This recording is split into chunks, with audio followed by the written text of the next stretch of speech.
Hey guys, don't forget to check out the Street Cop Training Conference 2023, April 23rd through the 28th, Nashville, Tennessee, the Gaylord at Opry. What a center, what a place. We have amazing speakers, amazing training, 5 of the most impactful days of your career. Check it out at streetcop.com. You do not want to miss out. There is a room code available for a discounted room. Sign up now at streetcop.com.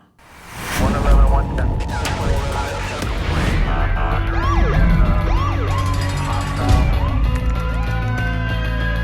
Training to be a street cop.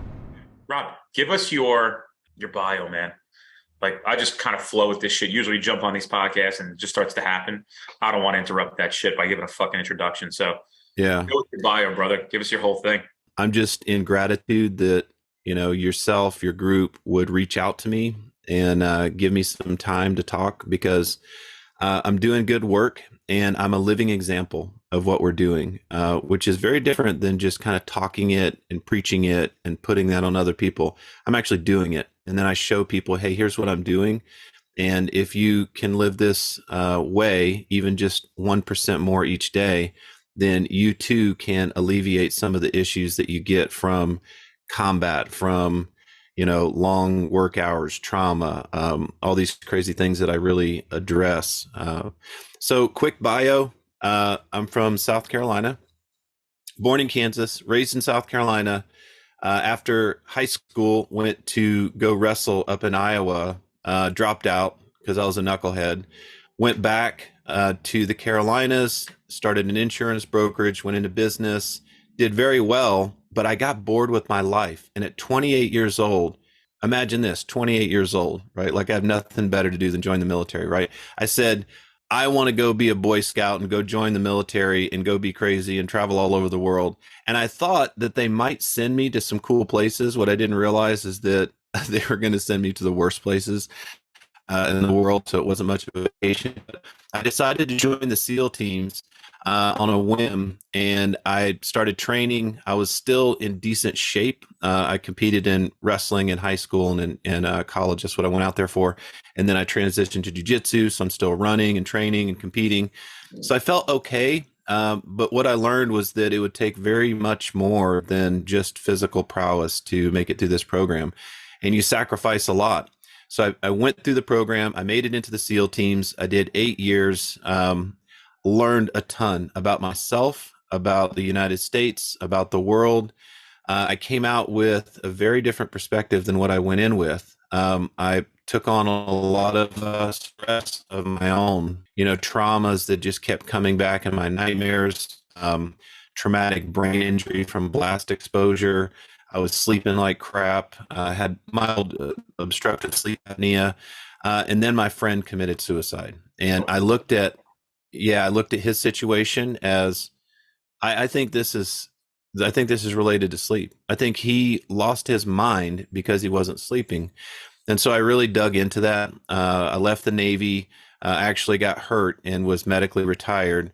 So that was also depressing for me, and took some time to really sort out who I would be without the same physical capabilities that I once had.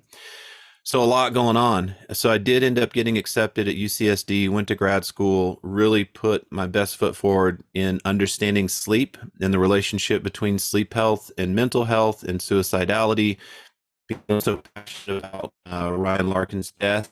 And I wanted to turn a really bad situation into something good for others. I can't save Ryan, but perhaps I can save others like him. And we all know, the 22 veteran thing. I'm learning about these statistics with firefighters that we're working with now. I'm learning a little bit more about statistics with police officers. But what I do know is that this stress and trauma is exacerbated with poor sleep. You don't get the sleep, things start to pile up. You got problems at home, you got bills or whatever. And next thing you know, you're sitting with a gun in your mouth and a bottle of Jack Daniels, wondering if there's any reason to continue. And these are hard topics. So I label myself as a sleep scientist. I really love conversations surrounding neurology and, stimuli that impact sleep as a neurological function of sleep. I am no expert. I mean, some people say that I'm an expert, but I just can't take that title. I'm just a novice. I'm a student. And I'm going to forever be learning and trying to apply everything that I learn to the people around me that need help. So here I am on this organic farm in Escondido, California. We do veteran healing retreats every weekend. We host big events, small events. It's free to all veterans to come out here and just work the land and do whatever they feel like they need to do to blow off some steam. That's about it.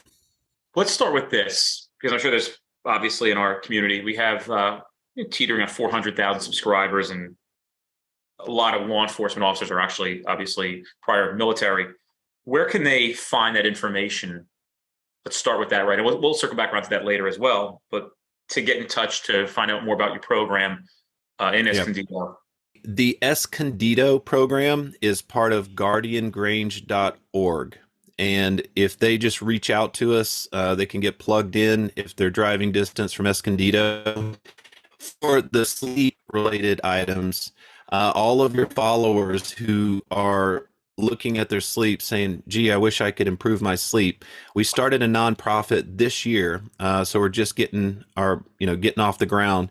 But we're servicing veterans and first responders, which is police, fire, EMS. Parole officers, it's all good. The people who are serving and the people who are dealing with this stress and have some sleep issues that maybe they'd like to fix, they'd like to improve the performance of their sleep, they can go to 62romeo.org. That's 62romeo.org. You can sign up. It's a free sign up. There's no cost to the veteran or the first responder.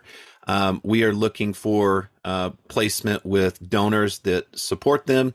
And so it's an ongoing process, kind of like first come, first serve. So if you're that person that wants to join our program and get that sleep dialed in, you can just go to that website and put in your information and you'll be put into the queue.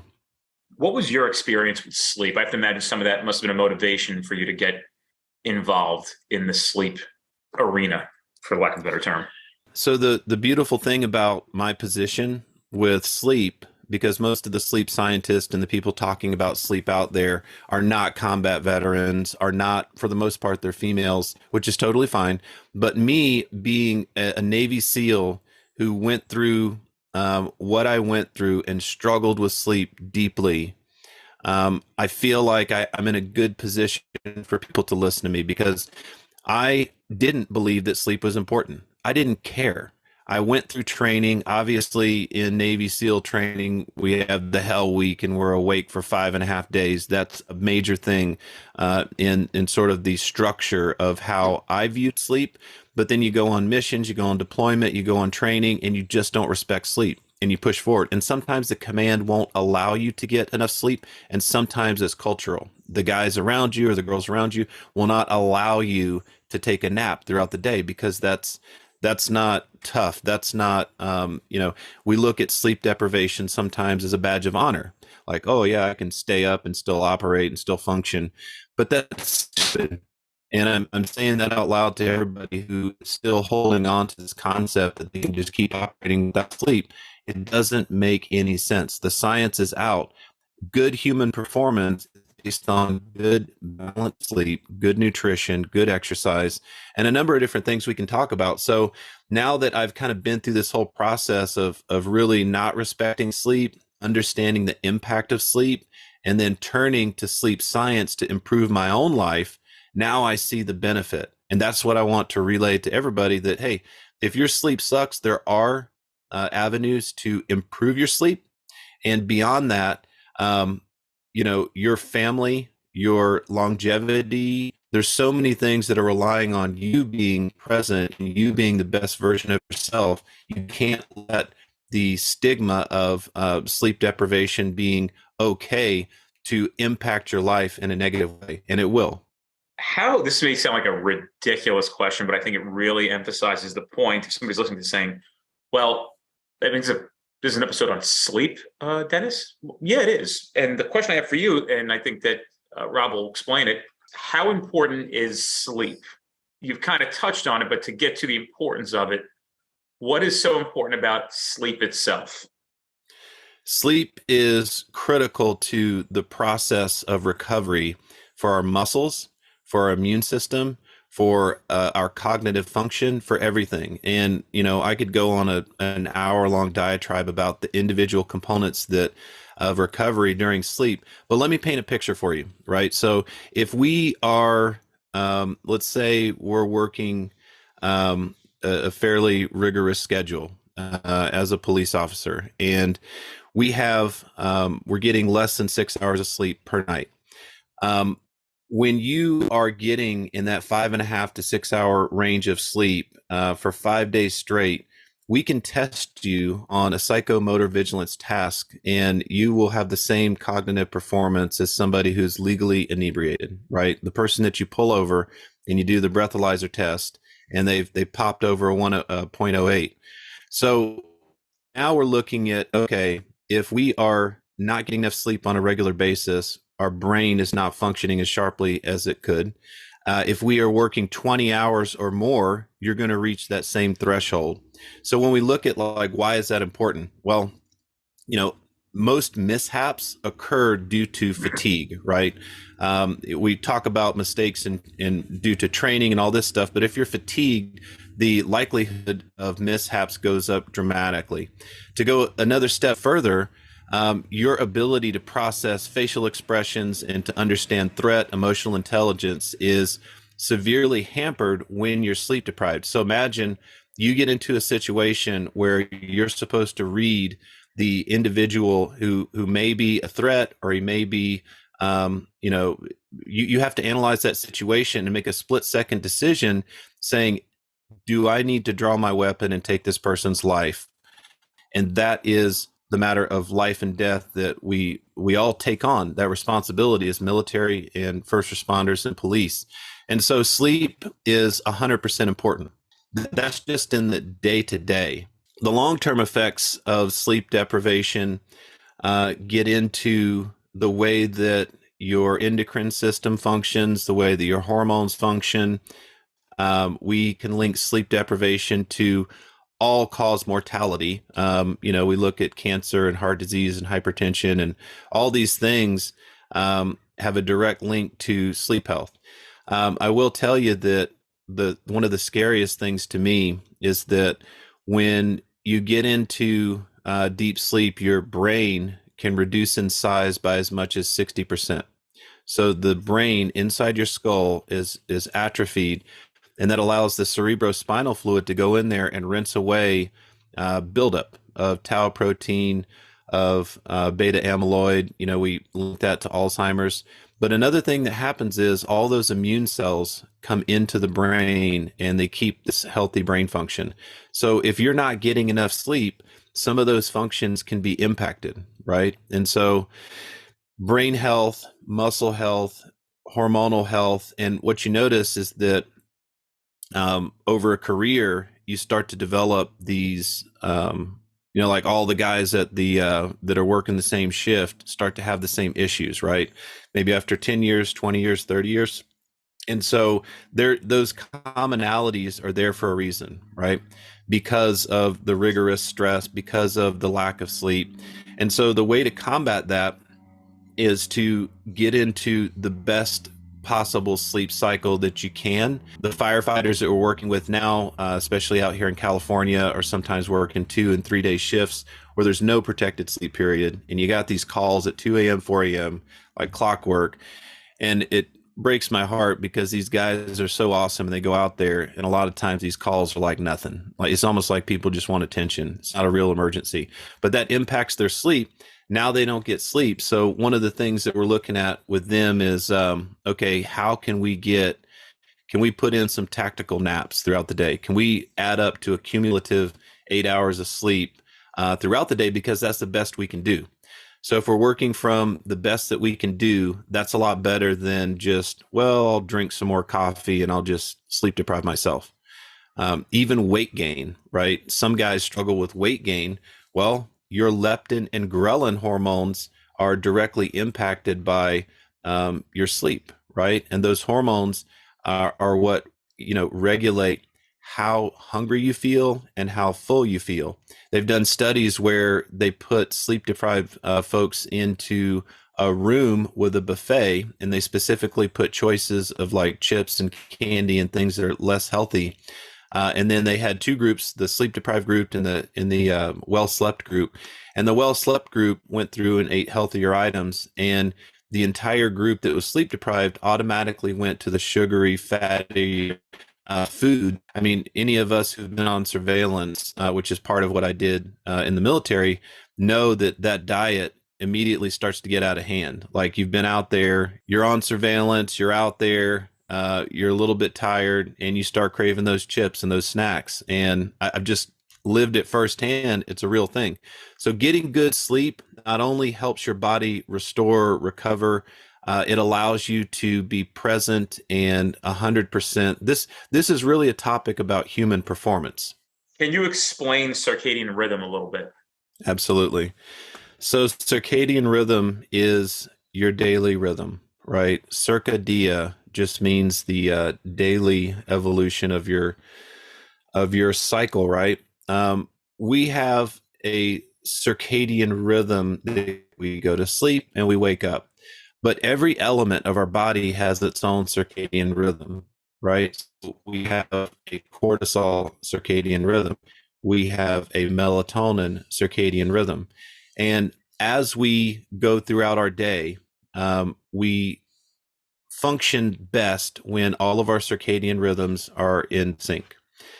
Where we run into trouble is when we sleep deprive, or we don't get a good amount of sleep, or our sleep is shifted, or in the case of shift work, our actual sleep period is at a different time each day. Every time we shift things around, our body then has to play catch up, and all of the different circadian rhythms for all the different systems within our body get out of sync. They get out of sync, you start to see health problems. That's a big issue in the Navy that we've looked at and talked about for years now, that if you have a rotating watch schedule, then you never get the same sleep period. Your hormones can never be in balance, and you're always playing catch up. And, you know, these folks on the ships in the Navy are just slamming coffee and monsters all day long. They can't ever catch up. So the big push with John Cordell, who was a captain in the Navy at the time, Nita Shattuck over at Naval Postgraduate School, was to author this instruction called the Circadian Watch Bill. And what it did was allowed for a protected sleep period that didn't change for 3 weeks. Now, what that did in 2017, after the collisions where those 17 kids were killed, that was put into place, and everybody had rave reviews about it. The only ones that sort of complained about it were the old salty skippers that, you know, looked at their entire career of doing it a different way and resisted changing the way that they had done it. So we get back to this cultural thing. So that's just an example to highlight some of the challenges that we're trying to correct with science. Now, how do you do that with shift workers, nurses and doctors and firefighters and you name it? It's challenging.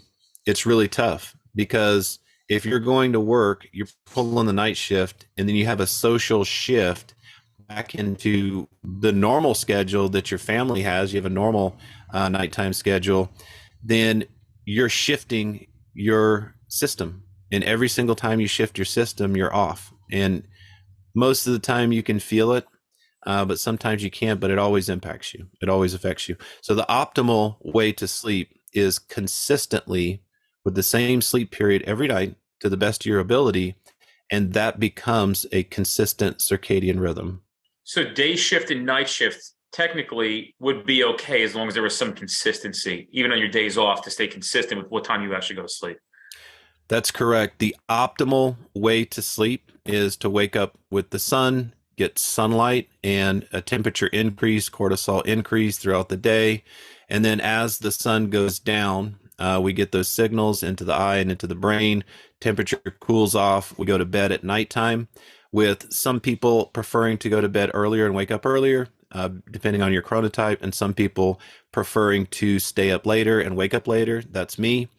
But if we can't have that, then the next best thing is to keep a consistent sleep period within the day at the same time. So if you have your daytime, nighttime flip-flopped, as long as you can keep that rhythm the same, you have a pretty good chance at staying in good sleep health. We have some tips and tricks. There's, the blue light goggles that they've done a lot of testing with while you're supposed to be awake. There's the blue blockers. There's the amber lights. You can supplement some of the signals and triggers that your brain is looking for those to keep that sleep in a good cycle. You can supplement that with technology. It's not perfect, but in a situation where that's what you have to do to earn a living, that's a great option. Is the science of sleep constantly evolving and changing? We're learning new things about sleep as more research is done. Absolutely. Some of the understanding of sleep is surrounding new technology. In 2018, we called that the year of sleep because Consumer Electronics show they had like a dozen different companies that came out with sleep measurement devices. Now everybody's got an Apple Watch or a Whoop or a Fitbit that can measure their sleep. We teach in the 62 Romeo program what each of those sensors is doing to measure your sleep, how they work, and how to read a hypnogram. But in short, we really don't have a full understanding of sleep, or especially the dream world, because we're just simply limited in our ways to measure and understand. Like we can't see inside of the brain and see inside of the body fully. All we can do is kind of measure heart rate, measure blood pressure, measure brainwave activity, things like that, and make the best assumptions. What I've found is that working with veterans and first responders, and we measure sleep through our program, both objectively and subjectively, that actually makes us different than any other program out there, because we're not just saying, hey, here's some good advice, here's a good program, good luck. We're saying, no, here's your exact measurement every single day for 42 days, and we're going to show you exactly where you're at. Beyond that, what we see is that when the sleep improves, there's a clear difference in people's lives, both in the way that they feel, the way that they recover from workouts, and the way that they interact with their family. Just the general overall sense of happiness and the ability to connect with spouses and children. All of that improves when the sleep improves. And it's just obvious to us. So I could agree with that. And certainly I'm not even going to consider arguing that. I'm a big advocate of sleep. I have questions as you're talking that I think are probably good questions to ask. Like, how about this? You had a difficult night of sleep, and I have kids, so sometimes that happens. Sometimes you're interrupted by children at night. Is there a good way to catch up with sleep? If you didn't get a good night's sleep, is it good to take a nap? What's your thoughts on that? Yeah, we don't want to play that game of trying to catch up on sleep. The first rule in our sleep program, week 1, is that there's no such thing as perfect sleep.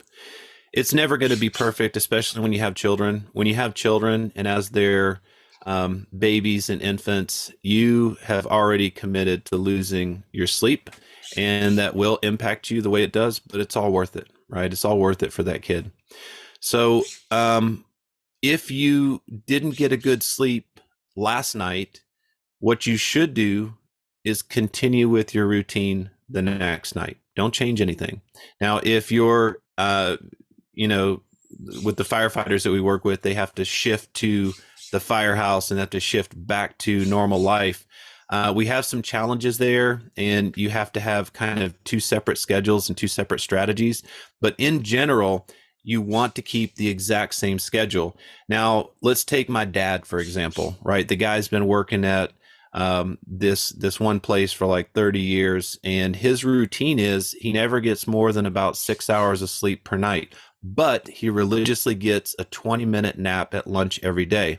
We know that the nap, the 20-minute is kind of the gold standard for napping. There's another theory that the 90-minute sleep cycle is a good approach for napping if you have that much time, but that 20-minute nap is super effective.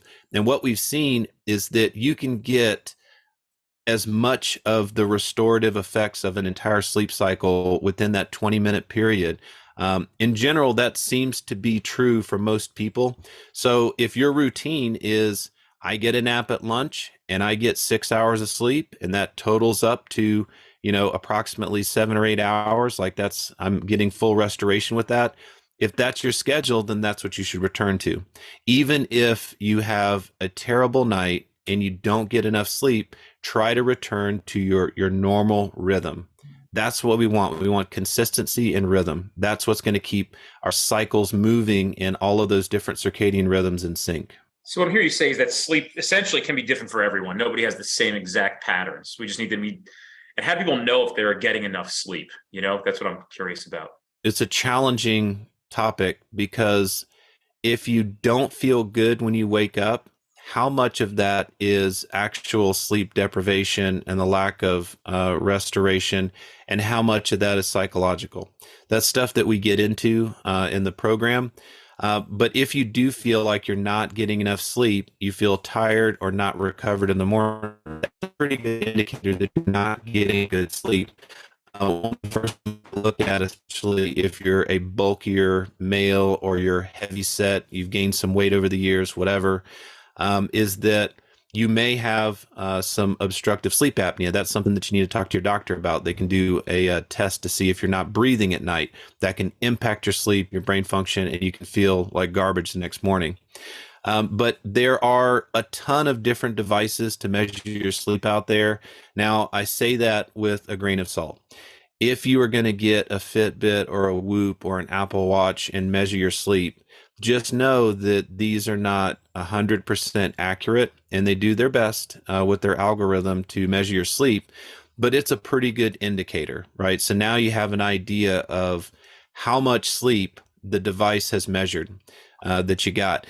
That can be a rude awakening for a lot of people that feel like, oh, geez, I only got 2 hours of sleep last night. Most of the time when we encounter participants in our program that are saying they only got 2 hours of sleep, it becomes a belief that they only got 2 hours of sleep, and it's not grounded in facts. Not saying that all people are the same, but just in general, most of the time, the sleep measurement devices are going to paint a very different picture than what we believe. You're slipping into that hypnagogic state. You feel like you woke up in the middle of the night and you saw the clock. You think that you didn't get any sleep at night. So those sleep measurement devices can be helpful in understanding the reality of your sleep. They don't paint a complete picture, but if you start with the sleep measurement device and take a look at how much sleep you're getting, when you're going to bed, when you're waking up, the quality and the depth of your sleep, that can be a pretty good tool to help you start to get on track. If our goal is to be consistent throughout the night, then we can take a look at that data and say, oh, well, I went to bed at 11 o'clock the other night and 9 o'clock this night. Let's try to keep it at 10 p.m. Because if I can get that consistency, you actually will see benefits from that. Now, to go a little bit further, some people get obsessed with their sleep measurements. And I believe that's called orthosomnia. It's a new thing where you're so obsessed with the sleep data that it starts to negatively impact your sleep. We don't want that. We don't want that. So take it with a grain of salt. Use the sleep measurements to your benefit. The only piece of advice that I can give is that you want to try to keep that consistent, to go deeper and to really understand how your behaviors and the things around you impact your sleep. I encourage everybody to sign up for the 62 Romeo program because we talk about all that stuff in depth. This is kind of a two-part question. So I'll do the first macro part and then the micro part, because the micro part I've expressed and people get very, very disturbed when I say this to them. So what are some good environmental tips for sleep? But I want to throw this into lead you into how detrimental is co-sleeping to your sleep? And when I say co-sleeping, I mean dogs, spouses, and kids. Wendy Troxel wrote a book, I think it's called Sharing the Covers. It talks about this problem. If you're cohabitating with an infant, if you are sleeping with a spouse that kicks you or snores or keeps you awake at night, or the kids run and jump in bed, yeah, that absolutely impacts your sleep. And optimally, we do not want those interruptions. We want to have an uninterrupted sleep period. But the reality is, this is life. And you do anything for your wife and kids, and sometimes your dog, right, or your infant. So we want to balance the reality of keeping our spouses and our family happy. The conversation of, do I go sleep in the other room, could be, a very challenging topic with your spouse. They may feel like you don't love them, or you don't want to be close to them, but in truth, you will get better sleep. Almost every time you will get better sleep. Now, there are some studies on longevity, like people living longer when they have a spouse and they're able to be close to their spouse and maybe sleep with their spouse. So I think the jury's out. But if you have someone, next to you, kicking you, waking you up, yes, your sleep's going to be impacted. To go a little further into non-human impacts on your sleep in the bedroom space, the three things that I like to talk about are light, sound, and temperature. Those things all impact your sleep. Light probably being the biggest one before bed, and then temperature and sound while you're asleep. So we all know the argument that blue light can impact our sleep. And the problem is that, our brains have been wired for millions of years to receive the signals from the sunlight to say, oh, it's nighttime, right? We have those amber, wavelengths coming into our eyes. The blue wavelength is a little bit slower wavelength. It doesn't make it through the particles across the horizon. You don't see that. The brain, the only part of the brain that's outside the skull is the eyes, and it's constantly getting these signals. Well, now we have these devices that are primarily built on blue core LEDs. They're emitting this blue light. They're confusing the eyes and the brain, thinking, oh, well, it's still daytime. So maybe I can, maybe it's not time to begin melatonin production. Maybe it's okay to continue cortisol production. And this can lead to delayed sleep onset, right? And so you're getting into the night. They call it ALAN, artificial light at night. It hugely impacts your sleep, right? So the recommendation here is to eliminate, I know people are going to not want to hear this, but take the TV out of your room. Take the laptop, take the emails, and by the way, the things that excite you and get you wound up, the to-do list for next week, responding to all those messages, that also needs to go. But what we're talking about here is removing all of that light, and blue light specifically, from the bedroom, and your bedroom needs to be that sleep dojo. It needs to be dark. It needs to be quiet. It needs to be cool. So if we are going to have light in our bedroom, the preferred is a red or amber light of low volume. If people are looking for that stuff, they can look for a 15-watt red or amber light on Amazon, something like that, replace the bulb in their room. But we want this to be a sleep dojo, a place where we only have sleep and sex going on in our bedroom. That is what it's meant for. When you bring work in there, when you have the TV and all these other things, just psychologically, it shifts to a state of a thinking of awakeness versus sleepness. So let's cut out the light. In terms of the sound, we want to eliminate as much sound that could potentially wake us up. Some people might think that sound doesn't impact them while they sleep. Well, we can actually measure it in your brainwave activity. We can measure sound spikes as low as 35 decibels. And so you and I are probably talking at 60 decibels right now. So we're not talking about a lot. So you have a car alarm, baby crying, dog barking, things like that can negatively impact your sleep, and you don't even know, right? You think you're completely out of it and you're going through your sleep cycle. So we want to keep the bedroom as quiet as possible. We know that if you live in the city, that's not possible. So sometimes people put in earplugs. Some folks are not comfortable with earplugs in their ear. So then we turn to white noise machines. White noise, I prefer a stream. I really like listening to the water at nighttime. These things can buffer out the sound beyond your bedroom that could be interrupting you.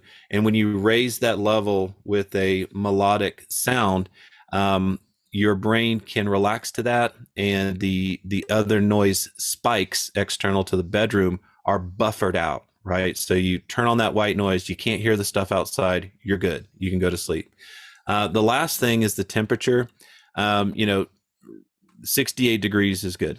Sometimes that's a little bit too cold for people. Some people, like Wim Hof, probably sleep 40 degrees in their bedroom, but you want it to be cool. And the reason why is because part of our diurnal process with temperature is we are cooling off during the sleep period.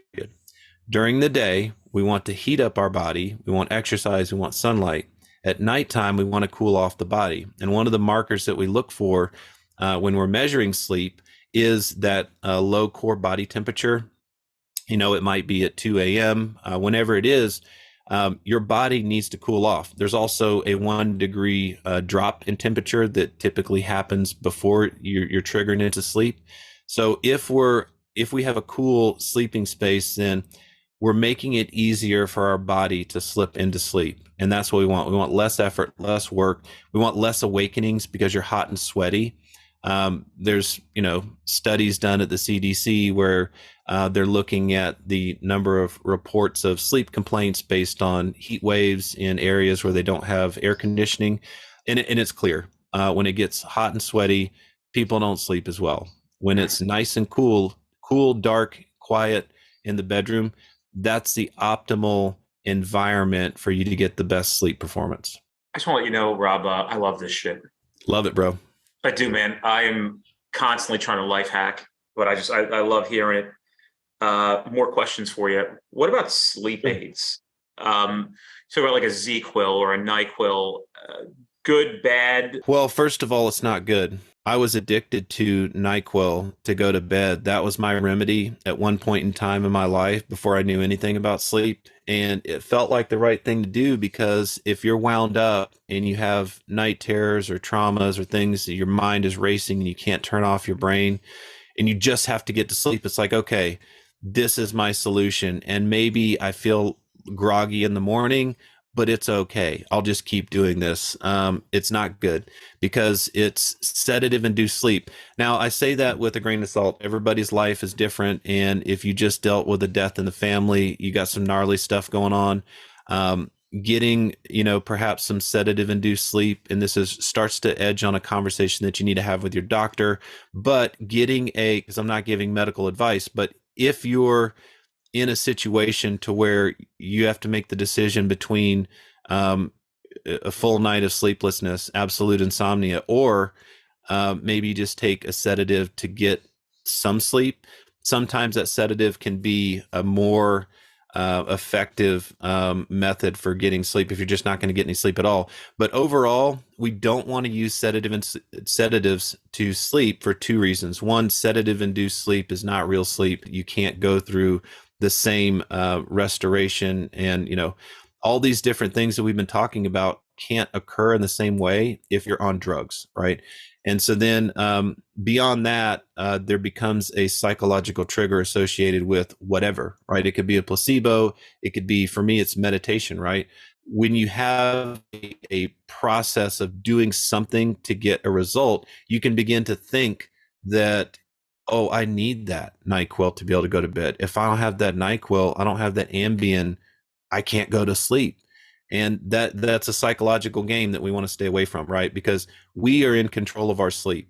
And it's the daily habits that we take on, it's the things that we practice each day that help us balance our life and help us get to that point where our bodies are ready and need sleep.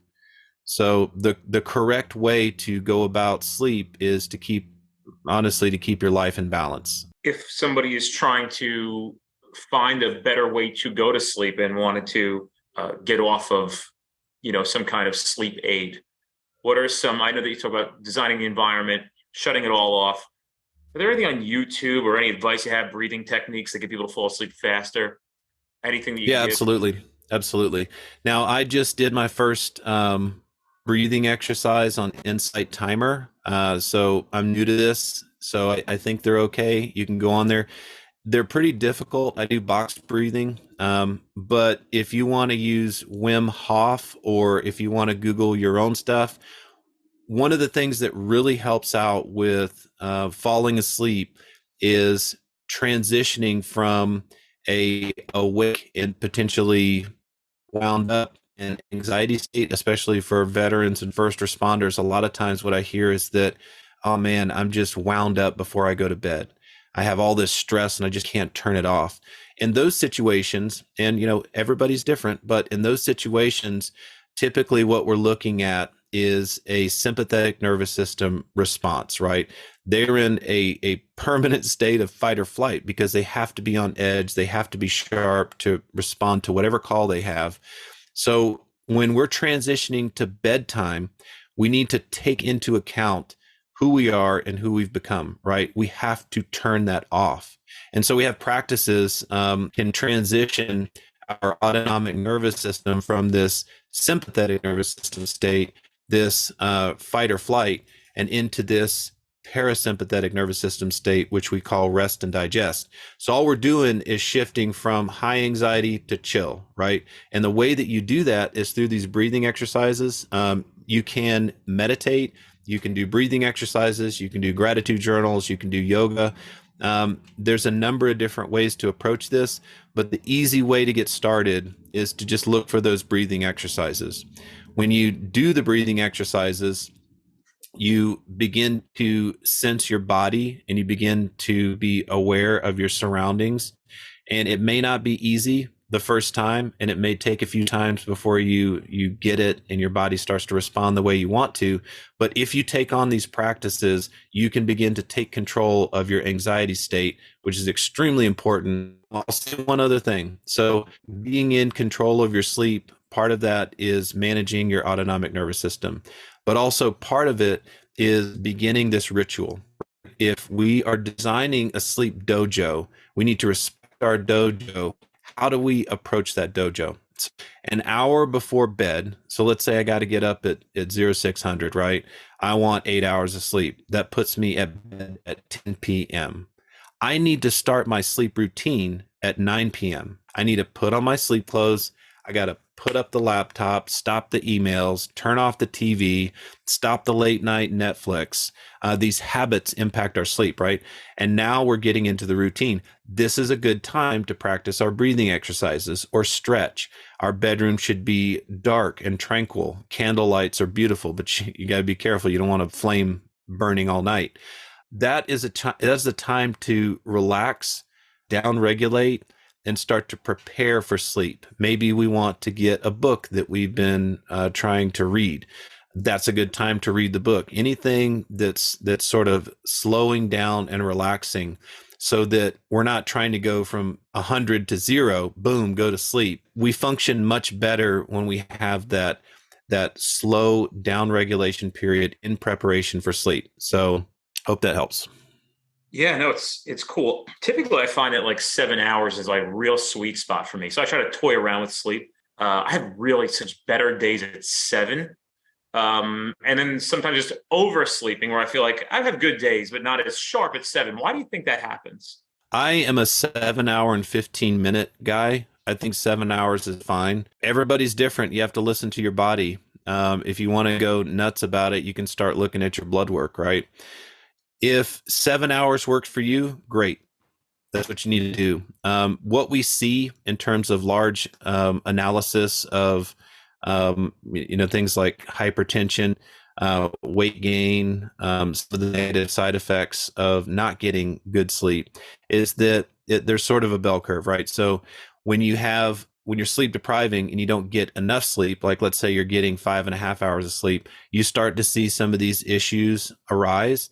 But there's also a similar effect when you get to about 9 hours of sleep. And like I say, everybody's different, right? But if you're getting too much sleep, you can have increased weight gain. You can have all these different issues. For me personally, sometimes I'll try, I'm training hard right now in jiu-jitsu for the world championship next weekend. It's coming up in a few days. I'm training my butt off. So sometimes I'm like, man, I am so tired. I can't get out of bed. When I get to about 9 hours of sleep, my body starts to stiffen up. I know when I've gotten too much sleep because it's hard to get out of bed and I have to work through my stretches and stuff like that. So for me, I prefer 7 hours and 15 minutes. You're going to be different. Everybody's different. But in this journey to understand sleep, in this journey to be the best version of yourself, you're going to need to test out different things and find what is the optimal amount of sleep, the optimal conditions, the optimal time of day, so that you get maximum human performance in whatever it is that you're doing. Here's a good one. I know you're going to like this one. How impactful is alcohol on sleep? It's terrible. It's terrible. They say that a nightcap can make it easier to slip into sleep. I gave up alcohol. I would argue that alcohol is simply a poison, and it can sedate you. And so, if it's one glass of wine, your sleep may not be impacted. And everybody's different in how they metabolize alcohol, but your sleep may not be impacted severely, but you definitely are going to have terrible sleep when you go to sleep after too many drinks. If you go to sleep drunk, if you go to sleep with 3 and more, drinks of alcohol, that's going to negatively impact all of the functions of your sleep, right? You're not going to get that deep sleep recovery. Everything it is similar to sedative induced sleep, right? You may have more night awakenings to go to the bathroom. You may have some dehydration. It's just a terrible way to go about sleep. We recommend that if you are going to have a nightcap, keep it 3 hours away from when you're going to fall asleep, so your body has time to metabolize all that, and so the alcohol is not impacting your sleep. I think it's important for people to know. Well, first of all, I'm going to say this, and this is just a portion of me, is people are not going to want to hear this, but I have come to a conclusion that, and I'm not saying I don't, listen, I just got back from Vegas yesterday. It was my last hoorah for the summer. I'm going to be teaching out there, and we stayed a couple extra days and goofed off a little bit. Nice. And I made a decision at that point. I was like, yeah, I'm going to be taking a break. I mean, I was taking a break for a while, but I certainly am again. And I had repeated this many times over the weekend that there is nothing, to me, for most people, as far as a legal substance is concerned, that is more detrimental and least progressive than ingesting alcohol. There's no progression. If you're trying to achieve things in life, alcohol really has no place in it. I swear to God, it sounds crazy, but substances are not going to be the things that help you get to where you're trying to go physically, mentally, professionally, financially, successfully. It literally is a fucking speed bump and a roadblock every time you're trying to do something progressively. That's just my thought. What's your thoughts on that? Amen, brother. I'll tell you a little bit about my journey with alcohol. In the teams, it is a problem, not with everybody, but it's a cultural thing where sometimes the guys get back from training or deployment and they just get hammered, right? It is a social thing. And I got to admit, I love all of the good times that I've had with my friends, the social aspect of drinking. But there's always drama, there's always hangovers, there's always fights, there's always issues. And so looking at my own drinking, what I found was that as I was realizing that I didn't want to drink anymore, there was a difference in not drinking and not having the desire to drink. So I'll tell you a little story about how I got to where I'm at now. I started off by not drinking. But that didn't mean that I didn't want to drink. That didn't mean that I didn't think about going out with my friends and having alcohol and just tying one on. Where I really started to see success, and this, it's a tough thing to do, but I meditated for about a year before I got to this point. So, I mean, that's a tough recommendation to say, hey, try something out. You're not going to see any results for a year, right? But I began meditating with the belief that I would eventually get to a certain point. I wanted to perfect this practice. And a trigger, something happened at about 1 year of meditating every morning, that at some point in time, I was able to shift my state within my mind. Through meditation, I was able to shift my state. And at that moment, I was able to control my sense of happiness from within. And what I realized was that I was looking for alcohol, sex, adrenaline, jumping out of planes, riding motorcycles fast, anything to change my state. Because at some level, when I began to feel uncomfortable, I needed that shift. I needed something, it's Friday, it's the end of the week. I need something to make me feel better, right? When I began to gain control over the ability to shift my state within myself, within my own mind, it became a very beautiful process. And I never even thought about alcohol again.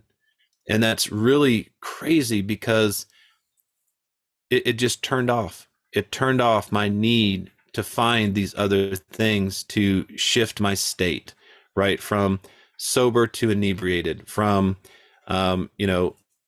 just standing still to adrenaline rush. I didn't need any of that anymore. And now I've been able to take control of my own life through my own practices. And it's a beautiful thing. It's an absolutely incredible thing. And I'm so grateful that I found this. I found a way to gain control of my life. And I would encourage others to try it. Start out with breathing exercises. Insight Timer is a free app that can get you, they have more recordings than you'll ever be able to go through. You can try body scans, you can try guided meditation, but at some level, this practice will begin to improve your life from within. I probably knew this about alcohol when I was using alcohol. And I would say to on many occasions, man, if I could just stop doing this. And it was actually tied to experience and women and all that shit, right? Like typically with most people, I was an adrenaline junkie. I probably still am at some level. I just fucking zip line down Fremont Street. I could be eating a fucking turkey sandwich the whole time. It was fun. It was cool. I'm glad I did it. It was a real cool experience, but constantly looking for that adrenaline need at times. But it's so funny. My suspicions were true. And when I actually stopped abusing alcohol in the way that I was abusing it, because most people are abusing it because it's socially acceptable to abuse it. As a matter of fact, it's even encouraged to abuse it. That's the whole fucking thing about going out and having fun centers around the abuse of alcohol, which is fine. No judgment. It's very interesting, and something that people can expect to happen is because it's so socially acceptable that when you decide to denounce it or just, renounce yourself from it, you become socially unacceptable. People really have a hard time with when you say, no, I'm not drinking, I don't drink. It really is offensive to people. Have you experienced that? Yeah, absolutely. But first of all, I'll say, okay, you went out and drank last weekend. You can forgive yourself and you can move on. And all you can do is your best. And it's okay, right? Yeah. But for those folks who are feeling that social pressure to drink, I get it, especially when it's coworkers, when it's your firehouse or your group of people that you're with all the time. It's tough. You can't necessarily get out of that group.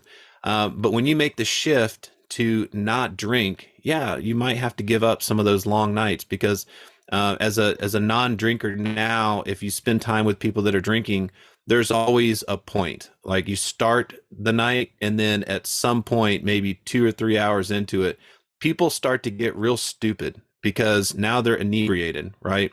And so then the conversation doesn't really make sense. I'm sober. It's like, geez, okay, I'm out of here. Yeah, right. Yeah. So if you're not drinking and those people want to shame you, right? A lot of times it's a trap. We live in a shame-based society sometimes. It's the same thing as when you start to see success in life and your high school friends want to hold you back. They want to hold you down because they want to keep you at their level. I think it's natural for people to want everybody to do what they're doing and be a part of what they're doing because we're all looking for acceptance, right? We all want everybody to say, it's okay, you're doing good, and I'm going to do the same thing as you. But I would say that the folks that are not drinking need to take on a little bit of that responsibility to help uplift others. And you just have to change your mindset about this whole drinking thing. Don't allow others to shame you and don't shame yourself, right? You have to have the confidence and know that this is a toxin, this is a poison, and it's okay to not drink. And if you do drink, it's okay to not get drunk, right? To have maybe a couple of drinks, whatever is socially acceptable for you. But at any rate, we all want to forgive ourselves for the past and look forward to the future by being present and trying to be our best. That's the only thing that we can do. Isn't there some level of ashamedness, not shame, ashamedness, that you will find yourself almost lonely because you don't drink? If It's all those- of your friends drink, yeah, I Yes, can so- understand that. And let's face facts, like majority of people will find themselves, especially in there. And I have a hard time understanding it because I'm not somebody who's living a very high stress life. You would think I am. And I have moments, obviously, where when we're doing things the level we're doing, a lot of shit happens. It's just the way it goes. That's a whole different thing you got to get used to as a person who is trying to do more. And I'm sure you can attest to that. But yeah, man, like it's very hard to find people who are in the same belief system that you are. And even this, I mean, we talked back years and years ago, you're a single guy, you're a single girl. Where are you going to meet people? You know, people say, oh, well, go to the gym, go to that. It's not that simple. People literally go out as single human beings to establishments that serve alcohol. That's the whole premise behind the whole thing. So if you're a single person and you're trying to figure this thing out, where do you go? And these are, again, I'm not saying this because I expect you to have an answer. I'm just saying that just goes to show how much our society revolves around alcohol. That's where you're going to go and maybe meet somebody. I mean, go to church, right? Meet somebody at your church. If you're not religious, I don't know. I mean, like, relationships can be a very beautiful thing, but if you're seeking a relationship to be complete, I think the journey needs to turn inward and find out how you can be complete and be happy within yourself before you go out looking for a relationship. And when you are 100% good with yourself, I'm telling you, man, the energy just flows out, and those people who are going to be good and healthy for you will find you. But if you shortcut it and you go the route of like, oh, well, I'm just going to drink so I can go find somebody to hook up with. Yeah, that's probably who you're going to find. And then you're going to be in that relationship and you're going to reap what you sow, right? But if we want to stay away from that, I would argue that, you know, my group of friends and the people that I hang out with are a positive impact in my life. They're not drinking, they're not doing any of these things. And I would agree that it's very easy to slip into there's social circles surrounding alcohol everywhere. But my personal choice is not to drink, so I just don't hang out at the watering holes. And eventually you do find people that are, I was just talking to my buddy Joe about it the other night. He went through Alcoholics Anonymous 25 years ago. I've only been away from alcohol for about a year fully. I've been kind of like back and forth, but we're sitting there talking late at night. We always have these deep philosophy talks. And he mentions to me, it's like, man, what a beautiful thing we have here. Like, can you imagine if we were drinking? Like, we'd have a bottle of Jack Daniels and we would be out here until 1 or 2 in the morning until we finished that bottle. And then we'd go to bed and we'd feel like crap and we wake up the next day with a hangover. But we're not doing that. We're just hanging out in sobriety, having really meaningful discussions about things, all, you know, brain firing on 100%. And then when it's time to go to bed, then we just go to bed. And we maintain that level of balance. We respect our bodies and we're operating at 100% all the time. The minute you introduce that alcohol, now you're shortcutting yourself. Now you're negatively impacting your health. For what? I mean, because you have an addiction to sex at a bar trying to pick up a chick, because you don't love yourself and you have so much anxiety that you need this inebriation to be able to, you know, tear down those barriers so you can try to be cool and talk to people. I think the real work needs to be within ourselves, right? And not using a substance to try to escape or change state, right? Rob, how old are you? 41. We're the same age. Why are you so much more wisdom than me? That's fucking great, dude. Like, when did I don't you think realize I'm that you wiser were like than a you. real deep thinker, dude? Like, when did you realize that you're like really putting a lot of thought into things? I mean, really, for a guy the same age as I am, I feel like years beyond your age? Well, 1981 is the best year, right? You got to tell me. I fucking know. That's right. That's right. I'm not more wise than you. I am just a guy, but I have been through so much suffering, and I don't want to compare my suffering to anybody else's suffering, but my own individual suffering has been so bad to the point where, they say that like God has a plan and he will give you, put you through this suffering. But there's always, as long as you're open to it and you're ready to receive, there's always a reciprocal positive that comes out of it. And so once you are able to kind of perceive that, and then you realize, like Viktor Frankl talks about, like our suffering and our joy is all created within ourselves. So then how we look at life's situations really comes down to how we're looking at life, like how we're processing things internally. So the suffering that I've been through has brought me to my knees, has brought me to suicidal ideation, has brought me to depression. But having been to the depths of hell in my own mind and not wanting to live, not understanding how to participate in life, and then having the epiphany that I'm creating all of the suffering within my own life, and that as long as I continue to focus on these negative things and spiral, I'll have a negative outlook on everything. But if I simply look at the things that are okay, that are doing okay, like, my health is pretty good, my parents' health is pretty good, things like that. We don't have enough bandwidth to focus on the bad and the good at the same time. We just focus on the good. And what that becomes is gratitude. And when you start to show gratitude, it builds neural pathways in your brain. It entrenches those. And the more gratitude you show, especially if you do like a daily practice like me, the easier it is to return to that throughout the day. And then you just become a positive light for others, for yourself, and everything starts to get better. And then you start to realize, I don't need alcohol. I don't need anything, because I create my own happiness within myself, but I can also create my own suffering. And humans are the only animals that will make a mistake or get hurt or injured, but then like torture themselves 1,000 times over and never forgive themselves and allow themselves to suffer over and over for something that's long gone and in the past. We choose to do that. So if you choose not to do that, you choose happiness, you choose gratitude, you choose to respect your body, you choose to sleep well. It's never going to be perfect, right? Then all of a sudden things start to get better. What do you say to somebody who has lost their way a little bit? Yeah, I think it's easier to latch on to somebody that's got a good grounding. When you've lost your way and you feel like you're at the end of your road, the hardest thing, because the ego gets in the way, right? The ego is causing the problem, and the ego is blocking you from solving the problem. It's an enigma, right?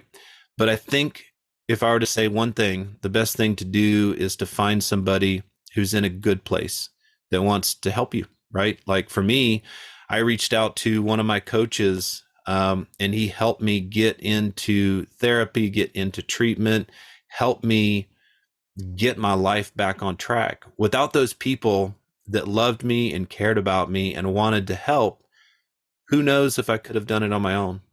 Who knows?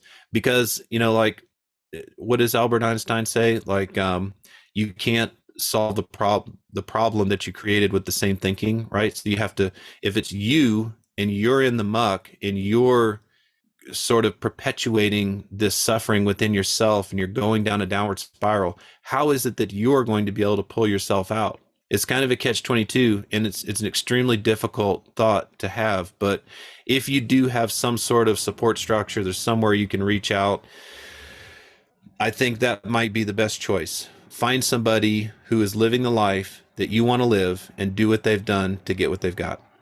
What I hear you saying is having important social structures. What I'm asking now is, what if you don't know anybody who has, maybe personally, who has or is leading the life that you seek to lead? Do you think it's safe to say that you could probably, as nuts as this sounds, maybe find the social circles you seek to be a part of in podcasts of people who think more like you think, books? Maybe you don't know these people personally, but maybe you're part of their social circles because you're listening and you just take a role as a bigger listener than you do as a contributor. Does that make any sense at all? Yeah, I would say if you're on Lonely Island and either you don't have the ability to reach out to somebody for whatever reason, or there just is nobody, which is pretty difficult to do in a world with, all these billions of people. To heal yourself, I think the best methodology is to first connect with nature, because nature has a way of shifting your body, both energetically, but also with, daylight, nighttime, hot, cold, hunger, things like this. You start to get back to the roots of being a human being at its core. That can solve a lot of mental health issues, or anxiety or stress or getting down on yourself. Beyond that, definitely getting sunlight, getting exercise throughout the day can be hugely restorative. Getting good sleep. Okay, you can't good sleep. Well, how are we relaxing, right? So getting back to those breathing exercises. I'll walk you through real quick my day and how I stay in this incredible place of physical and mental and spiritual health. First of all, and not everybody can do this. Everybody's situation is different, right? I get that. But for me, I do not take calls before 9 a.m. because I realize that I am a nocturnal animal. Like I'm a night owl, right? I like to stay up till 11 and midnight and work, and then, or do whatever I'm going to do. And then I get to bed at 11 or midnight and I get my 7 hours and 15 minutes of sleep. And then I wake up, and then I have to give myself time every morning. Now there's days that I don't get, something happens and I don't get to my practices. That's okay. But I simply return to the practices when I can. Every single morning, I will do my breathing exercises. I will do my meditation, and I will do a little bit of a workout. Maybe it's just a core workout, something like that, to get the blood flowing, right? This is because I love and I respect my body. Now, if I can move into Tai Chi, if I can move into Qigong, if I can move into some more complex exercises, if I have time on a Saturday, I love to do that, right? So I use as much time as I have wisely. It's a good idea to get no less than 30 minutes of sunlight every day before lunch. I try to work out every day. I can't work out every day here because I've been training for this competition. I've been doing 2 days and 3 days. But normally, maybe I get a workout every day, maybe I don't, but I try to. And we try to get those heavy workouts in during the day and try to stay away from nighttime, because that can get you amped up before bed and make it harder to go to sleep. But then throughout the day, I will cook my own meals. I do intermittent fasting. I got with my cardiologist. He said it's a good idea. So as a post 40, I feel like I'm in a good space to do that. So and I'm not recommending my particular schedule to anybody, but I don't eat before 2 p.m. And I find that my energy levels are fine throughout the day. I can work out, I can exercise. I begin eating at 2 p.m. and I stop at 10 p.m., right? I only eat a plant-based diet, which means I eat the organic stuff here from the farm, or I go to Sprouts or Whole Foods. I will supplement with a little bit of meat. I'm not anti-meat. It's just that I found that especially staying away from red meat and pork does my cholesterol and blood pressure well. Everybody's different. I'm not against the carnivore diet, whatever works for you. But for me, the plant-based diet and the intermittent fasting keeps my fat levels in a healthy range. It keeps my energy levels up. And then as I get into nighttime, I want to do that wind down period and really always try to respect the sleep period. And with that, I have amazing cycles. I'll tell you this, I was on Navy prescribed testosterone supplement. I was on testosterone replacement therapy. The Navy had me jabbing a needle in my leg every single week. And you'd feel a little bit of amp up in the beginning of the week, and then you start to feel like crap at the end of the week. And there's always ups and downs, and it just wasn't right for me. And after 2 years of testosterone replacement therapy, I was able to successfully get off of it and use these practices to restore a healthy testosterone level. And most of the time they say that that's not possible to do. So these practices of exercise, nutrition, and sleep absolutely can shape your life, even when it seems like you're too far gone. Very interesting stuff. And I'm kind of afraid to meet up with you because I don't know if I'll ever fucking leave. And I think we'll just talk forever, dude. So like, I'm going to be at Escondido. Do I go? Because I'll be sitting in your fucking, in your RV there for, like, dude, you got to go. I'm like, yeah, no, I'm going to just rebook my flight. Just keep talking. No, you'll love it out here. You're welcome to come to the farm anytime. And Joe, you'll love Joe. He's an amazing human being. His wife, Laura, is an herbologist from Berkeley. We do amazing stuff out here. It's all about healing.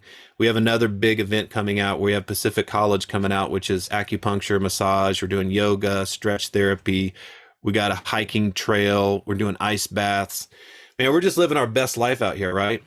How about this last thing I have for you? Another question. Where has your journey brought you to today? Like, what are some of the cool things that you've been able to experience now undertaking the things that you're addressing and going after? Cool podcasts you've been on besides this amazing one you're on right now.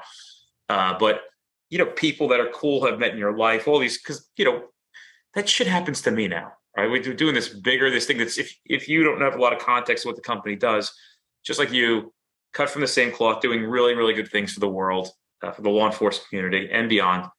And sometimes I'm like, it's really fucking weird that, like, I know these people, they know me.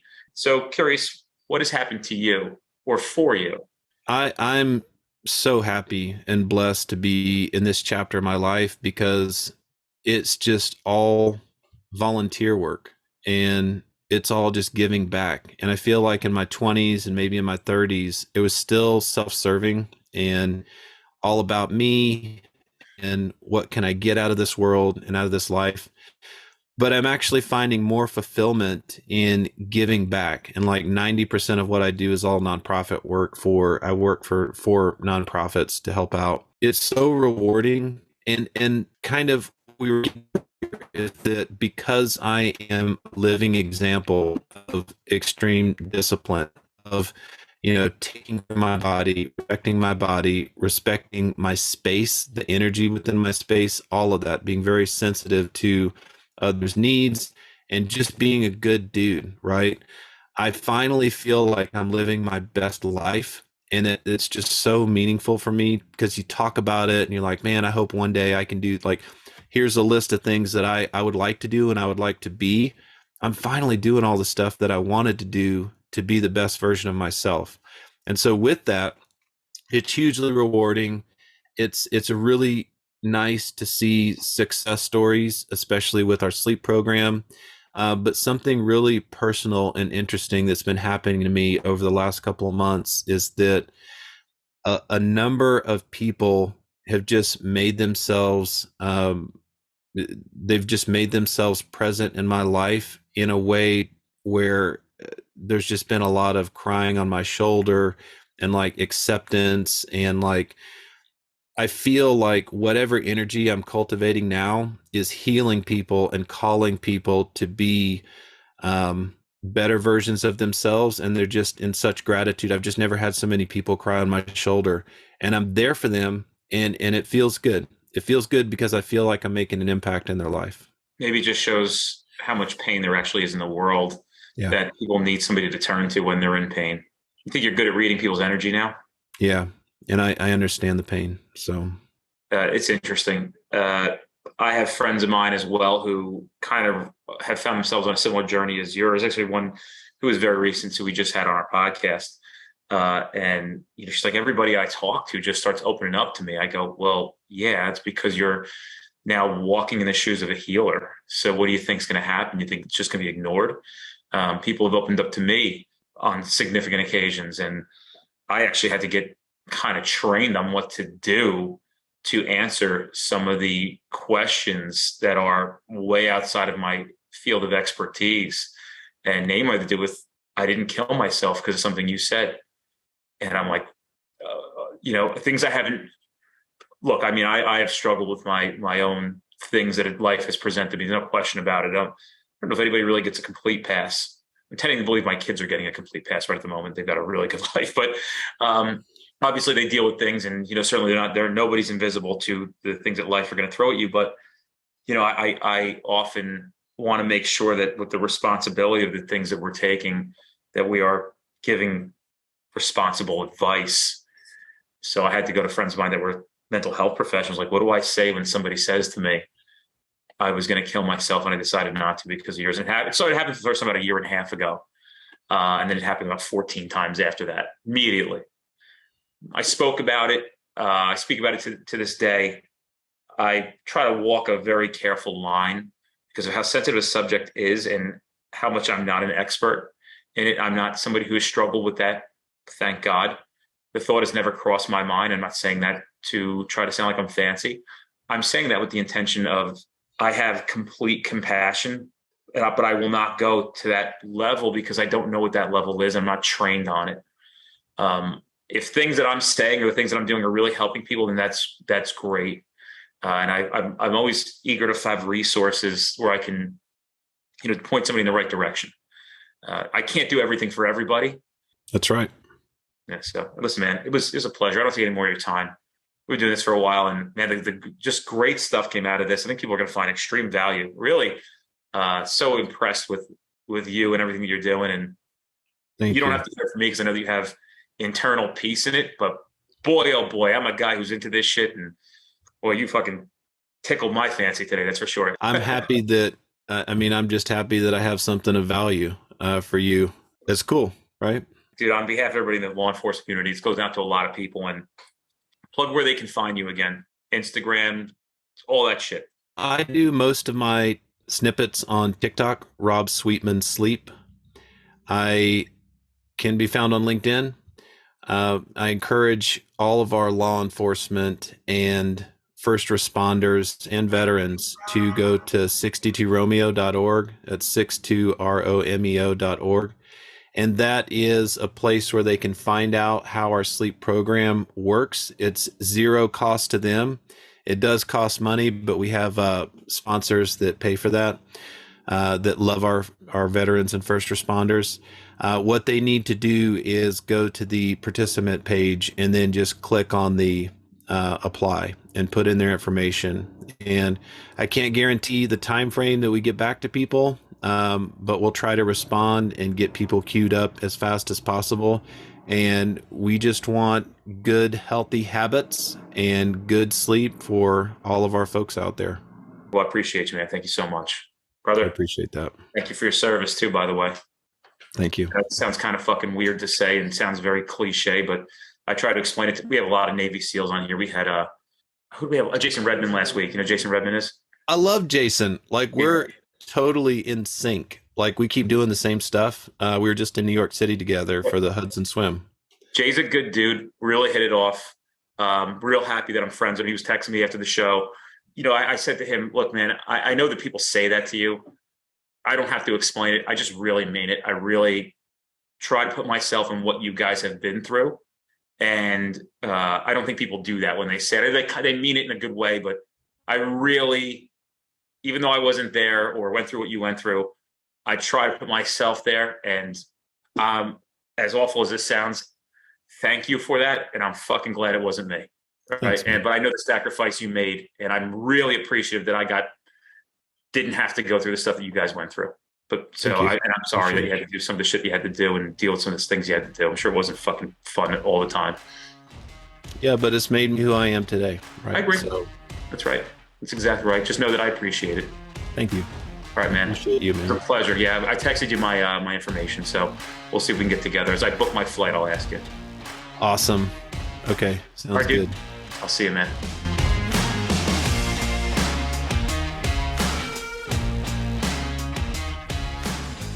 Guys, if you're in an area where you're trying to get to our classes, but we're not close to you, fret not. We actually have on-demand training at streetcop.com. You can take that course online right now, and then you could attend that training in the future at no additional cost. You can redeem your voucher, so you get 2 for the price of 1. We don't want to deny you the ability to take this training now, especially knowing that it can keep you safe, at a very minimum, putting bad guys in jail where they belong, and at the maximum, going home to your family. Check out streetcop.com for that offer.